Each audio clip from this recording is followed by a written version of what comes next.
So have you ever gotten home from yet another date that made you reconsider whether being queer was worth it anymore? Right? You know the one that I am talking about. Most, if not all of us, have had that experience at some point. Or how about this one? You are seeing someone for a bit and things seem to be going in the right direction. And all of a sudden, they take a sharp left and ask you if you want to bring another person into the relationship or if you would be open to the idea of a non-monogamous relationship. Oh, how about my all-time favorite one, right? Which is you're seeing someone and for a while, right? Not just like, oh, I was seeing them for like a week or two. No, you've been seeing this person for a while and suddenly they break things off and they need to figure themselves out and are not ready for commitment. Here's the thing. None of those things make that person a bad person, right? As the title of the episode would suggest. Just because somebody's preferences or someone's preference is not to be, or is to be poly or open or continue on their self-development journey doesn't mean they aren't a good man. It just means that you and them are not a good fit. There's a difference. So often, particularly in the queer community, we allow our personal insecurities to get the best of us. And instead of reflecting on those situations and learning how to identify certain inconsistencies in the future or personal preferences and dating expectations, we default to blame and shame. We blame the other person for our emotional discomfort and allow shame to take over. What if we could get to a mental and emotional place that instead of defaulting to negative thoughts and emotions over a failed dating experience, you can get to a place of acceptance and gratitude, right? And I know that sounds completely nuts, but I'm going to explain in this episode how that can actually turn your dating luck around. That being said, I want to welcome you to the Deep Penetration Podcast. My name is Danny. I am a life and self-esteem coach that works with gay and bisexual men. And the only thing that I am asking of you is to subscribe to the podcast and to follow me on my other social media platforms because it helps me to continue to do what it is that I'm doing, which is connect and talk to you guys. And this is something that I love to do. I will provide you with all the information that you need in the description of the episode down below. So let us jump into that. Over the years as a coach, basically, there are three primary things that I have come to find are true for anyone that is wanting to welcome someone into their life and start building it together. And I am telling you guys, this is an episode that you are going to want to stick around for. This is an episode that you're really going to want to eliminate any distractions and listen to because I am telling you, you are going to find this incredibly helpful. And maybe that's just me patting myself on the back. Maybe that's me giving myself kudos for, creating this episode and talking about it. But look, at the end of the day, I wanted to share with you my knowledge and what I have learned over the years as a self-esteem and relationship coach with the clients that I have worked with, and also just pull from my own personal experiences, right? So the first lesson here is perception is reality. And according to Einstein, right, reality is merely an illusion, albeit a persistent one. That was his quote. Technically, there is an objective reality, but our interpretation of that reality is subjective, meaning it's different for every single person. You and I can sit and watch the same cloud float by and agree that there is something in the sky that is crossing our line of vision, going in a general direction at a particular rate of speed. But our interpretation of that cloud, the shapes, what we see, the feelings that it gives us are going to be completely different. You may see an elephant, but I might see a moose, right? Same objective reality, but a different interpretation. My point here is the reality that you create is the world you live in. You may see someone who has been in a long-term committed relationship and envy their luck because you have yet to find your forever partner. Well, what if I told you it isn't about finding someone? What if the trick is welcoming somebody in? Think about that for a second. If you were hosting a party, my assumption here would be that you want the place to look amazing, right? You want it to look welcoming. You want there to be enough food. You want there to be enough drinks, entertainment, all that good stuff. So you create an environment that is conducive to that goal. And the hope is people will want to come back to the next party, right? They'll want to come back the next time. So let's apply the reverse here. If you are hosting a party and your house is a mess, there's no food or drinks, and the entertainment is shit, who's going to want to come back to that party, right? And if they do want to come back to the party, I would question the reasons why. But if you are wanting to find a high value man, high value in this case, meaning someone who aligns with your personal romantic goals, then your mental and emotional environment has to be party ready. If you are constantly going around talking about how men are shit, you'll never find the right person. And you'd rather just hit it and quit it at this point than boo-boo. That is the reality you have created for yourself. Yes, your experiences in dating have been unfortunate in that they haven't amounted to what you expected for yourself, but you have to stop looking at those people as the cause of your unhappiness. I'm not denying that there are some really shitty people out there, because there are. You know, I've experienced it myself, but I refuse to give those people power over my future. Forgive them. Be empathetic towards them, because at the end of the day, they are probably hurting too. Changing your perception about yourself and your experiences will open the door to a new reality that can and will attract the right person for you.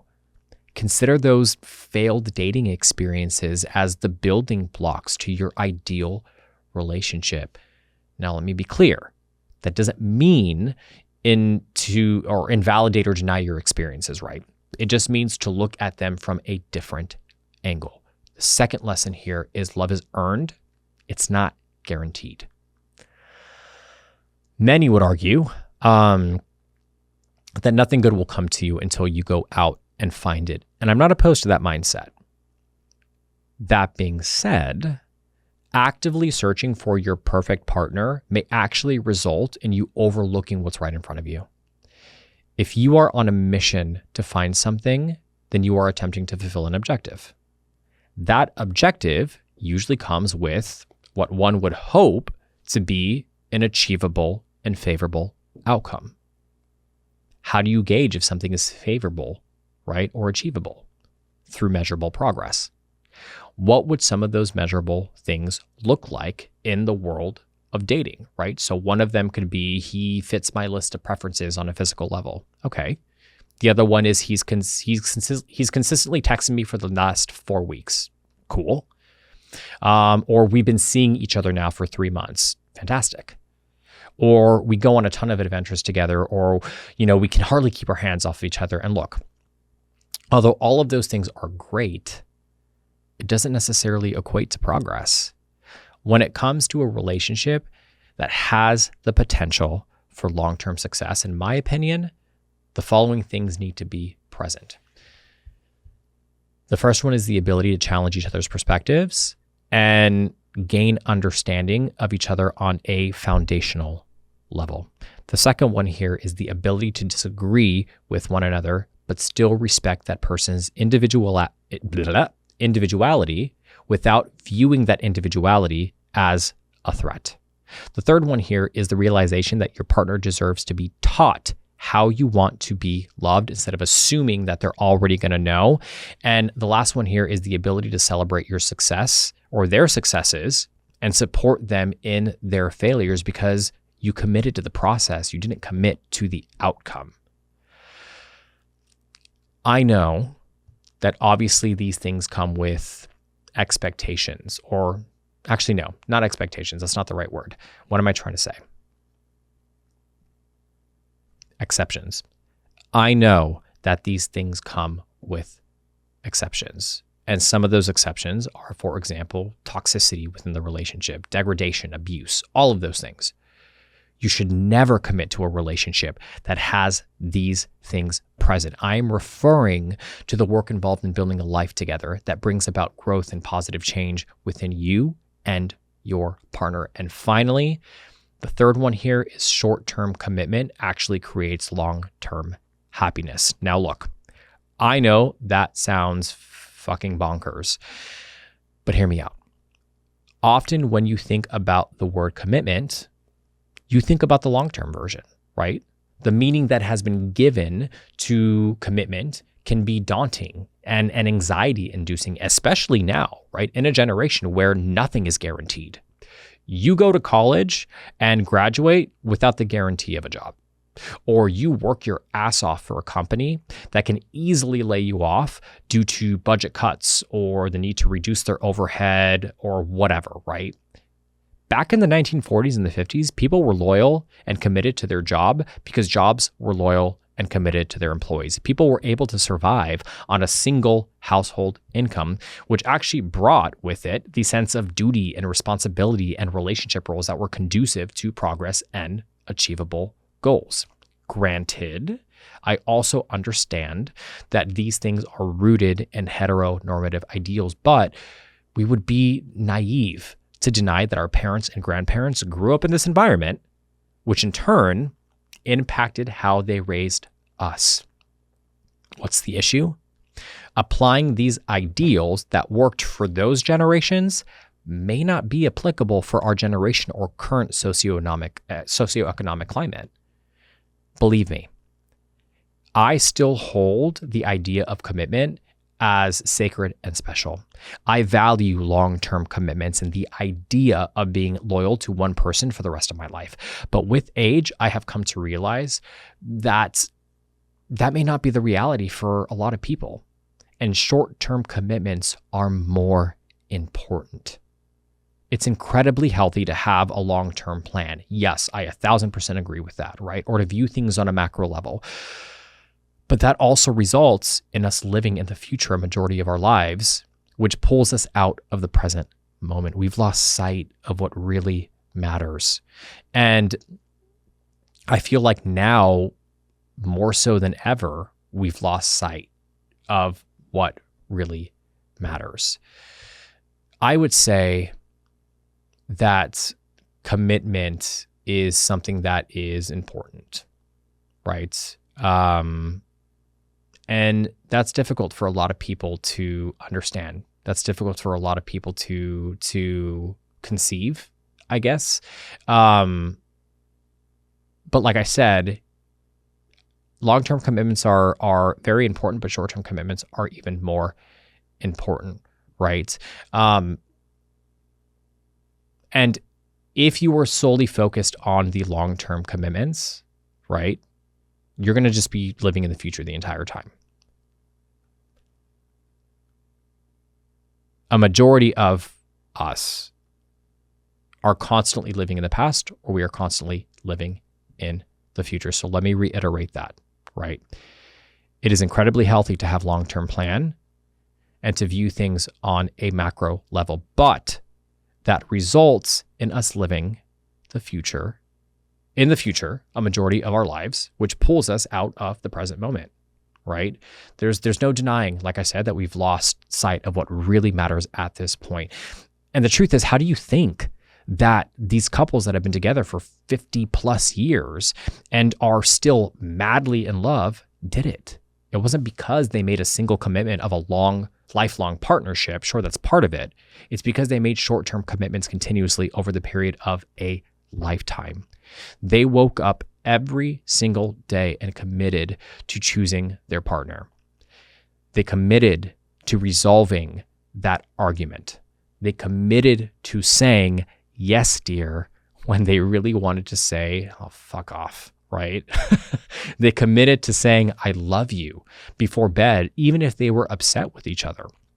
One of the greatest lessons I will carry with me is something that my now ex-grandmother's, God rest her soul, told me before she passed away. And she said, take care of one another and never go to bed angry. Even if you are upset, kiss each other goodnight and say, I love you. And to be honest with you, sometimes I feel like I failed her because my relationship with her granddaughter didn't last our lifetime. But I cherish that advice and I try to apply it in my life as often as I can. So commit now. Commit to resolving that argument instead of putting it off. Commit to saying, I love you, even when you are upset. Commit to yourself and trusting that the right person will come if you wait. Commit to loving yourself enough to not bend on your expectations of a happy, healthy, and committed relationship. Commit to changing your perception of reality so that it serves you in achieving your romantic goals instead of it hindering you. And this is what I'll say. If you made it through the entirety of this episode, congratulations. You committed to something. So now you can't tell me that you can't commit. I hope you found this episode to be helpful. I hope you found it informative.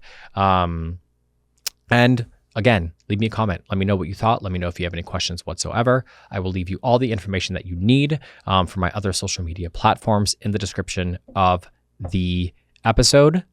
And I'll see you guys in the next episode.